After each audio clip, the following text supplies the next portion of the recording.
Hey Stampin' friends, I've got another video for you. Today I want to show you a technique called soot stamping, and we're going to create this lovely little Halloween project. Okay, so for our basic supplies we need a candle. I'm using an actual tea light, unscented, really cheap. The cheaper it is, the better the soot. And then we need shiny, or what we call glossy white cardstock. This has a really nice film on it. Do not use photo paper or anything as a substitute. You need to use glossy white paper. The first thing that you need to do is you need to take your paper and you need to actually run it across your flame. The paper actually needs to touch the flame. And we continue to do this back and forth. As you can see, we're starting to get a nice layer of soot on our paper. Be careful not to hold it in one spot for too long, as it will actually burn a hole in the paper. Now the project that I did earlier, I actually did that, and I decided not to throw it away because I thought it added a little bit of character. So again, we're going to continue until we've got a good layer of soot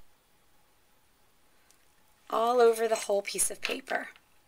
Now you want to be careful that once you've got that layer of soot, this is glossy cardstock, so you want to be really careful not to get your fingers all over it, because if you do, it's going to come off on your hands, and that's not what we want. Okay, so I just knocked my candle out by accident, but that's okay. I'm going to put that aside, and I'm going to go ahead and work with this that I have. I am working with a stamp set called House of Haunts, and it has this image right here, which is a haunted house, pretty scary looking, and I thought it would look great with this technique. So what I'm going to do is I'm going to take that piece of sooted up cardstock. I'm going to be very careful. I'm going to lay my image right on top, and I'm going to press firmly. When I remove the stamp, it will pull the soot off with it. Isn't that awesome? Okay, I'm going to show you how we're going to finish this up. Hold on. Okay, so to keep the soot from coming off of the paper, because remember I said if you touched it would come off, you need to have some sort of a preservative. So I'm using the Krylon Preserve-It. This is actually for digital photo and all paper protection, and it actually puts a sealer over the top of the paper. Okay, so through the magic of TV, I've now got it all nice and sprayed, and you can see that there's a gloss back on it, and it does not rub off. I'm going to mount it. I took a piece of old olive cardstock and some peach parfait cardstock, and I kind of just alternated them a little bit. I am going to apply a little bit of adhesive to the back of my sooted image, and I'm going to mount that onto my crisscross paper.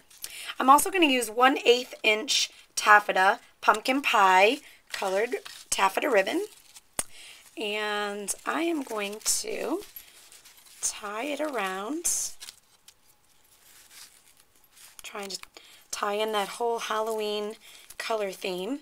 I don't know about you, but I love the Concord Crush and the peach and the olive together. Snip that off here. Okay, slide that down just a tad. I have already taken a piece of Concord Crush cardstock, and I've used our embossing folder of the spider web, and that's going to be the base of my card.